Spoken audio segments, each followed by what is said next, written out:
जी, शिक्षा संकाय विभाग द्वारा आयोजित 5 दिवसीय कार्यशाला जिसका विषय है शोध पद्धति रिसर्च मेथडोलॉजी में मुख्य वक्ता के रूप में संबद्ध माननीय प्रोफेसर आरजी कोठारी जी, पूर्व कुलपति वीर नर्मद साउथ गुजरात यूनिवर्सिटी सूरत, प्रोफेसर लतिका शर्मा जी, प्रोफेसर विशाल सूद जी, प्रोफेसर मनु कुंडा रविंद्रनाथ जी, डॉक्टर शिरीष पाल सिंह जी, प्रोफेसर तृप्ता त्रिवेदी जी, प्रोफेसर वंदना पुनिया जी, professor भूमनाथ Tripathi ji, professor Jasraj Kaur ji, professor आलोक श्रोत्री जी, प्रोफेसर प्रसन्न कुमार सामल जी, शिक्षा संकाय के सभी दक्ष और प्रतिष्ठित शिक्षकगण और विशेष रूप से अधिष्ठाता प्रोफेसर संध्या गिहार जी, हमारे साथ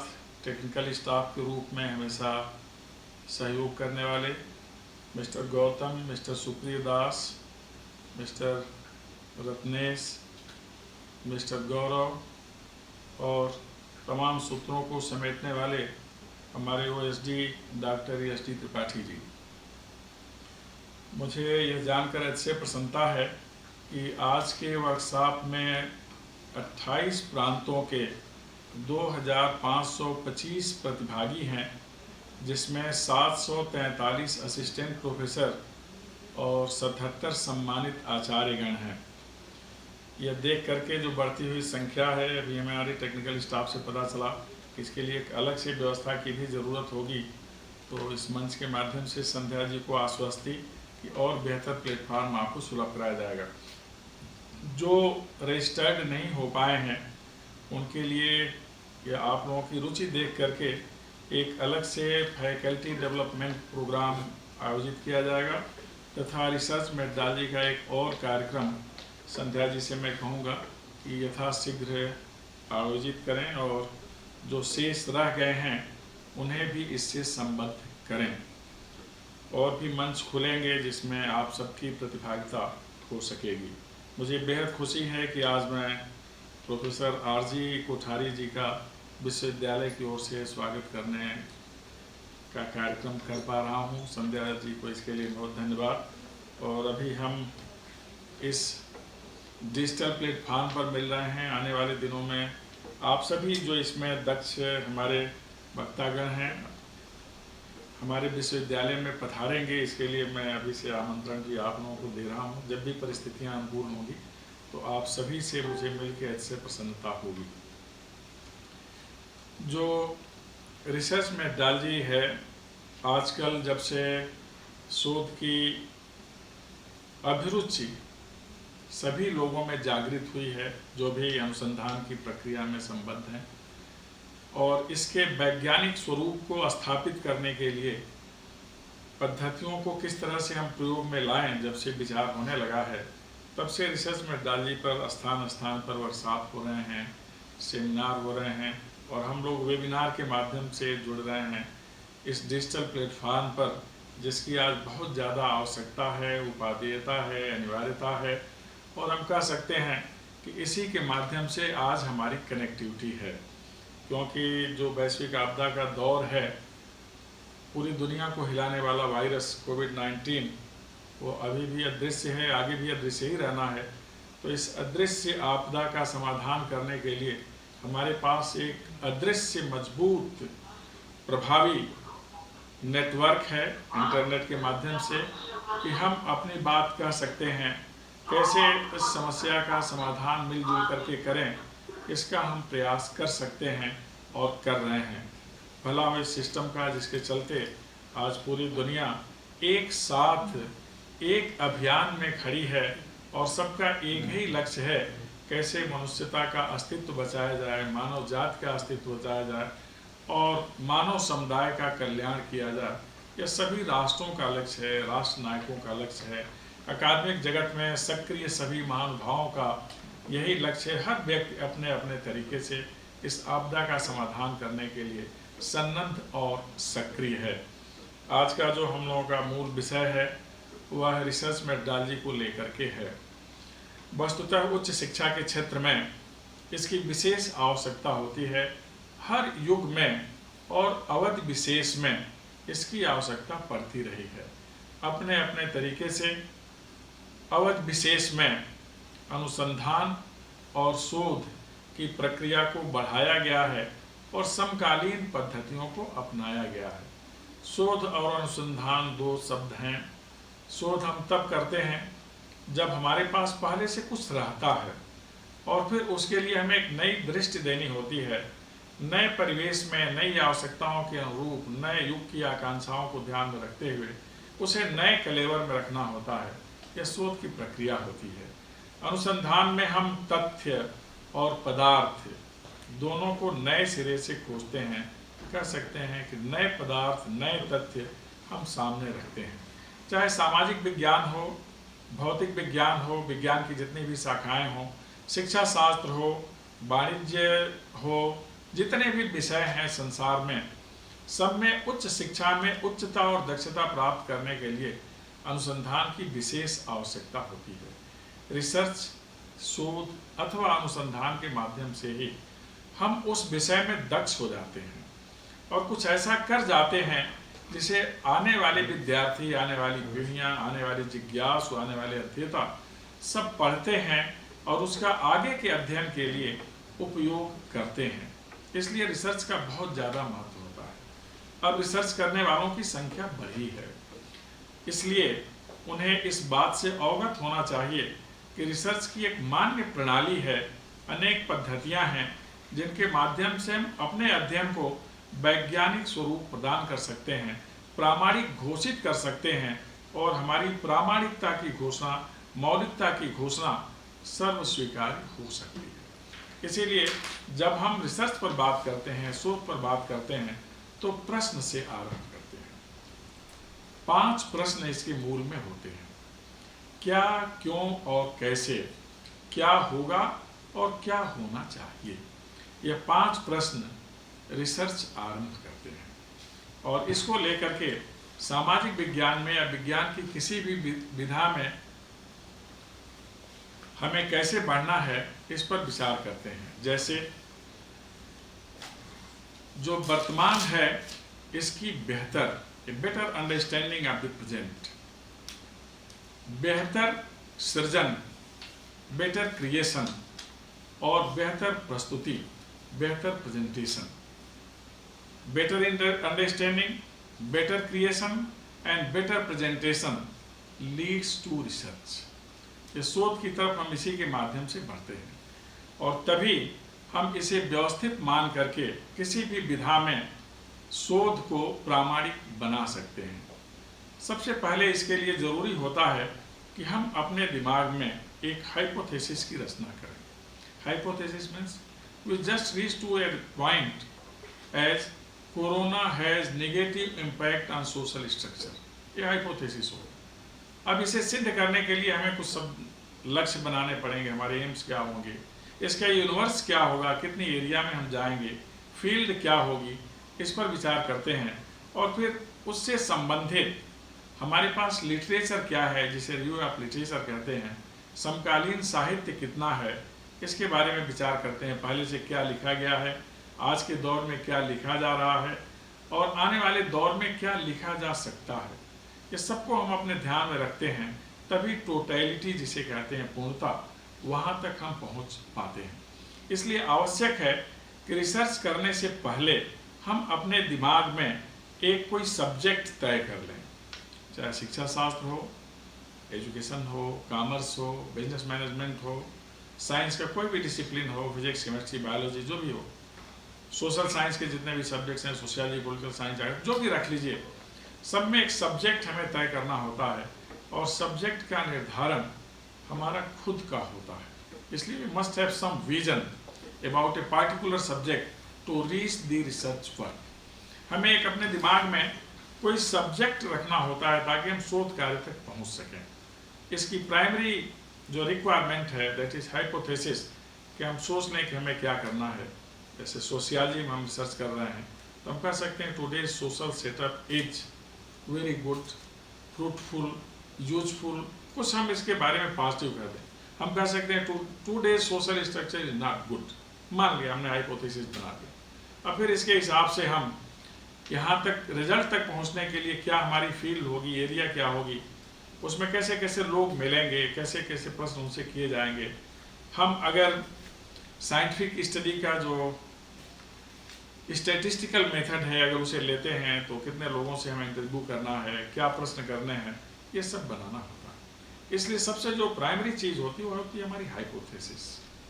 फिर हम उसके साथ एम लेके चलते हैं, फिर उसके साथ हम रिव्यू ऑफ लिटरेचर का ध्यान देते हैं। उसके बाद हमारे पास क्या अवेलेबल मटेरियल है, कौन से मेथड से प्राप्त करेंगे, इसको लेकर क्रमशः आगे जाते हैं। और फिर collection of the data, facts का हम एकत्रीकरण करते हैं, क्लासिफिकेशन ऑफ द डाटा और explanation of the data, and finally we reach to the conclusion. यहाँ तक एक हमारी यात्रा होती है जिसे शोध की यात्रा कहते हैं। इस यात्रा में बहुत सारे पड़ाव होते हैं, बहुत सारे मेथड्स होते हैं। आमतौर पर सोशल साइंस में हम historical method, comparative method, analytical method, ये तीन प्रमुख रूप से हम देखते हैं कि इतिहास की व्यवस्था क्या कहती है आज के समाज के बारे में, आज के इतिहास के बारे में, आज की राजनीति के बारे में। हम वहाँ से तथ्य संकलित कर लेते हैं और फिर अपना एक नया दृष्टिकोण देते हैं। हम तुलनात्मक अध्ययन करते हैं जिसे कंपैरेटिव मेथोडोलॉजी कहते हैं। दो समाजों के बीच में अमेरिकी समाज कैसा है, भारतीय समाज कैसा है, एंशिएंट सोसाइटी कैसी थी, मॉडर्न सोसाइटी कैसी है, तो सबके बारे में हम एक तुलनात्मक अध्ययन करते हैं, फिर रिसर्च तक पहुँचते हैं। फिर हम एनालिटिकल स्टडी भी कर लेते हैं, साइंस की तरफ बढ़ते हैं। वह स्टैटिस्टिकल होगी कि नॉन स्टैटिस्टिकल होगी, सारी चीज़ें मिला करके हम क्रमशः अपने अध्ययन का क्षेत्र बढ़ाते हैं और एक नया क्षेत्र बनाते हैं जिससे कि हम विषय के साथ सम्यक न्याय कर सकें। हम एंशिएंट इंडिया में जाएं तो पाएंगे कि हमारे यहाँ अध्ययन की व्यवस्था थी और तथ्यों के संकलन की व्यवस्था थी। तो महाभारत में पर्व के माध्यम से हमने व्यवस्था दी, रामायण में हमने कांड के माध्यम से व्यवस्था दी, कहीं हम स्कंध के माध्यम से देते हैं, कहीं अध्याय के माध्यम से देते हैं, जिसे चैप्टर स्कीम भी हम कह सकते हैं। तो अलग अलग व्यवस्था होती है अलग अलग समय पर, क्योंकि हर समय की अपनी एक अलग मांग होती है, अलग आवश्यकता होती है और आवश्यकता की पूर्ति के अलग उपादान होते हैं। यह सब मिलकर शोध की प्रक्रिया निर्धारित करते हैं। हमें अगर लेबोरेटरी में प्रयोग करना है, कौन कौन से एलिमेंट्स होंगे, कौन कौन से लिक्विड्स होंगे, कौन सा कंपाउंड हमें बनाना पड़ेगा, अथवा हमारा जो माइक्रोस्कोप है उसकी क्षमता कितनी होगी, सारी चीज़ों का हम ध्यान रखते हैं, तब जाकर किसी कंक्लूजन तक पहुंचते हैं। हमने अगर कोई कंपाउंड बनाया है, कोरोना के खिलाफ कोई हमने मेडिसिन बनाई है, तो पहले हम उसका प्रयोग किस पर करें। हम अन्य जीवधारियों पर करें जिनमें वो सिंड्रोम नहीं है, तो उसका परिणाम सकारात्मक आएगा कि नकारात्मक आएगा। तो बहुत सारी चीज़ों का ध्यान रखना होता है। हम लोग बहुधा कहते हैं कि प्रयोग ऐसे होने चाहिए लेबोरेटरी के जिसे हम लैंड तक ले जाएं, फ्रॉम लैब टू लैंड। तो इसका हमें ध्यान रखना होता है कि जो भी हम एक्सपेरिमेंट करें उसकी व्यवहारिकता होनी चाहिए। इसलिए रिसर्च वर्क करते समय कुछ चीज़ों का ध्यान रखना चाहिए। यूनिवर्सलिटी कितनी है इसकी, फिर साइंटिफिक कितना है, फिर इसकी रीच कहाँ तक है, इसका रेंज क्या है, इन चीज़ों का हमें ध्यान रखना पड़ता है। और इसमें सत्य का अंश कितना है, कितना ओरिजिनल है।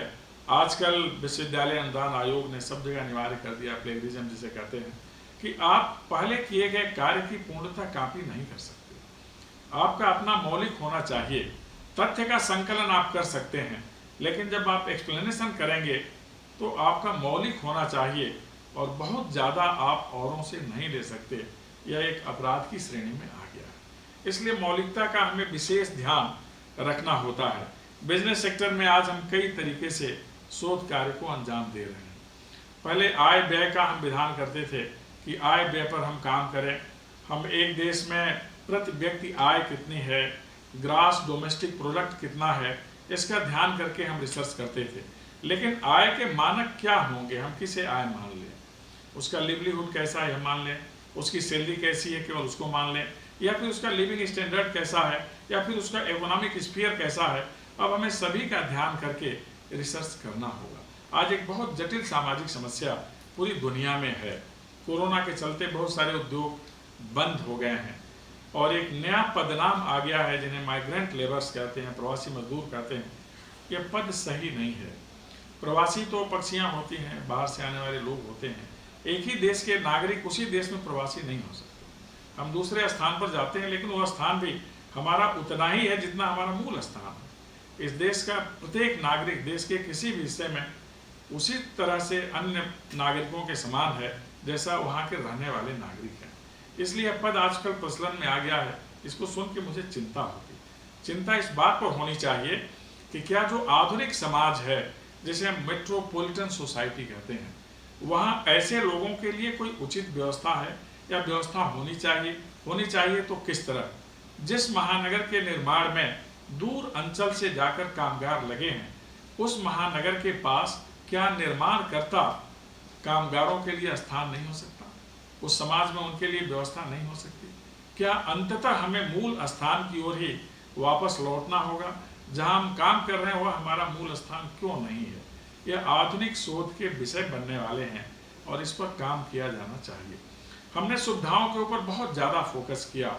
आज के आर्थिक विकास के दौर में, औद्योगिक विकास के दौर में एक व्यक्ति के पास क्या हो सकती हैं सुविधाएं, सुख साधन, कि हमारा जीवन बड़ा आनंदपूर्ण हो। हम यह भूल जाते हैं कि आनंद का क्रय नहीं किया जाता। हम वैभव से आनंद, सुख और संतोष खरीद नहीं सकते। सुविधाएं वैभव से आ सकती हैं और हमेशा ध्यान रखना चाहिए, सुविधाएं मनुष्य को कमजोर भी बनाती हैं। तो हमें सुविधाओं के आलोक में अपने को मजबूत रखना होगा। इस मजबूती का क्या उपाय होगा, इस पर भी हमें आने वाले दिनों में कार्य करना है। आज जो प्रयोगशालाएं हैं साइंस की, विशेष करके दो दिशाओं में उनका ध्यान जाना चाहिए, कृषि क्षेत्र में और औषधि क्षेत्र में, कि हम किस प्रकार एक ऐसी औषधि बना लें जो वैश्विक आपदा का शमन करने में सक्षम हो और आने वाले दिनों में ईश्वर न करें फिर ऐसी कोई आपदा आए, अगर फिर कोई ऐसी आपदा आती है तो हम एक ही मेडिसिन से सबको नियंत्रित कर सकें। इस पर हमें काम करना चाहिए। कृषि क्षेत्र में उपज कैसे बढ़ाएं, इसके लिए अब काम होना चाहिए और कैसे हमारी इम्यूनिटी बढ़ाने वाली फसलें उगाई जाएं, उनसे हम अन्न लें कि इस प्रकार के वायरस का हमारे ऊपर कुप्रभाव न पड़े। अब अंतर्राष्ट्रीय राजनीति में शोध होना चाहिए कि भूमंडलीकरण, उदारीकरण, निजीकरण के दौर में राष्ट्रों की सीमाएं संचार क्रांति के चलते शिथिल हो गई थी, लेकिन अब इस वैश्विक आपदा के चलते राष्ट्रों की सीमाएं जटिल होने लगी हैं। तो ऐसे में अंतर्राष्ट्रीय राजनीति का स्वरूप क्या होगा, आने वाले दिनों में विश्व व्यवस्था किस प्रकार की होगी, ये हमारे विषय होंगे जिस पर हमें धीरे धीरे काम करना होगा। साथ ही डिजिटल वर्ल्ड किस प्रकार का होगा, इसकी महत्ता किस तरह से होगी। क्या हम आने वाले दिनों में आर्टिफिशियल इंटेलिजेंस को ही लेकर बढ़ेंगे? हमारा जो मूल ब्रेन कंप्यूटर है, इसका उपयोग हम किस तरह से करें? हमारी निर्भरता जो आज इस डिजिटल प्लेटफॉर्म पर हो गई है, इसे हम एक विकल्प के रूप में रखें, लेकिन यह आखिरी विकल्प न बने, इस पर भी हमें विचार करना है। आज जो शिक्षा की स्थिति है, इसमें इस प्लेटफॉर्म की बहुत ज़्यादा उपादेयता है और किस क्षेत्रों में इसकी उपादेयता हो सकती है, यह हमारे अनुसंधान का विषय हो सकता है। जो हमारे शिक्षक भाई सुन रहे होंगे, उनके लिए आवश्यक है ध्यान रखना कि बच्चों से कनेक्ट होने के लिए डिजिटल प्लेटफॉर्म के अतिरिक्त हम और क्या कर सकते हैं। क्लासरूम स्टडी के अतिरिक्त अब तमाम विश्वविद्यालयों में वर्चुअल क्लासरूम बनने जा रहे हैं। Virtual classroom versus real classroom, यह भी एक सब्जेक्ट हो सकता है आने वाले दिनों में। शिक्षा के लिए संवाद बहुत ज़्यादा आवश्यक है। यह जो संवाद की आभासी व्यवस्था है, यह प्रत्यक्ष संवाद नहीं है। माना कि हमने गत दिनों पावर पॉइंट प्रेजेंटेशन से सीधा आई टू आई कॉन्टैक्ट से अपनी दूरी बना ली थी, लेकिन आज यह दूरी बहुत ज़्यादा बढ़ गई है। फिर हम आई टू आई कॉन्टैक्ट कैसे करें, उसकी क्या महत्ता है, उपादेयता है, उस पर हम कैसे आएँ। यह अवधि अगर और बढ़ती है तो हमारे प्रैक्टिकल्स का क्या होगा, क्योंकि दूर रहकर हम पढ़ सकते हैं, अनुसंधान कर सकते हैं, डिजर्टेशन लिख सकते हैं, लेकिन फील्ड वर्क और प्रैक्टिकल वर्क का विकल्प हम कैसे तलाशें। ये सब हमारे आने वाले दिनों में रिसर्च के सब्जेक्ट होंगे, जिस पर सारे अध्येता ध्यान रखेंगे। रिसर्च के माध्यम से ही हम बता सकेंगे टीचर लाइक क्वालिटीज़ क्या हैं। संप्रेषणीयता होनी चाहिए, विश्वसनीयता होनी चाहिए और आकर्षण होना चाहिए। इन सब चीज़ों को मिलाएंगे, तथ्य का बोध होना चाहिए, तब एक अच्छा रिसर्च बन सकेगा। प्रामाणिक होना चाहिए। जब हम कंक्लूजन लिखते हैं तो मूलतः हम केंद्रित हो जाते हैं। वह कंक्लूजन सर्वमान्य होना चाहिए, सर्वस्वीकार्य होना चाहिए, और शोध ग्रंथ केवल लाइब्रेरी में रखने के लिए नहीं होने चाहिए। इस प्रकार की प्रस्तुति होनी चाहिए कि लाइब्रेरी के बाहर भी लोगों की उस शोध में अभिरुचि हो, और उसमें हम आने वाले शोधार्थियों के लिए, जिज्ञासुओं के लिए कोई संदेश दे जाएं कि अभी एक क्षेत्र है जिस पर आगे काम किया जा सकता है। इतनी बातों का अगर हम ध्यान रखेंगे तो निश्चय ही जो शोध की पद्धति है हमारे अध्ययन को वैज्ञानिक सिद्ध कर सकेगी, क्योंकि सिस्टमेटिक होने से ही कोई अध्ययन प्रामाणिक हो जाता है, प्रामाणिक होकर वह वैज्ञानिक हो जाता है, वैज्ञानिक होकर वह तथ्यपरक हो जाता है, तथ्यपरक होकर के वह विस्तार पा लेता है। इसलिए इन बिंदुओं पर हमें निरंतर ध्यान रखना है। आप लोगों ने ध्यान से सुना, और इसमें हमें अपनी मेधा का प्रयोग करना है, बुद्धि, अपने विवेक का प्रयोग करना है, और इसी के बाद तब तर्क और तथ्य की समीक्षा होती है। जब भी हम कोई बात कहें तो संदर्भ प्रसंग से कट के नहीं करना चाहिए। हमेशा रिसर्च की दुनिया में संदर्भ और प्रसंग की महत्ता होती है, तथ्य और तत्व की महत्ता होती है, और फिर इसके बाद कथ्य का विषय उठता है। मुझे पूरा भरोसा है कि आप सब इसका ध्यान रखेंगे, और जो संवाद होगा यहाँ उसका बहुत ज़्यादा जो प्रतिभाग कर रहे हैं लाभ उठाएंगे, और अपने भी आगे आकर के आने वाले विद्यार्थियों के लिए, जिज्ञासुओं के लिए कोई बहुत अच्छा विषय दे जाएंगे, बहुत अच्छा अर्थ दे जाएंगे, संदर्भ दे जाएंगे, और इस वर्कशॉप की सार्थकता इस तरह सिद्ध होगी।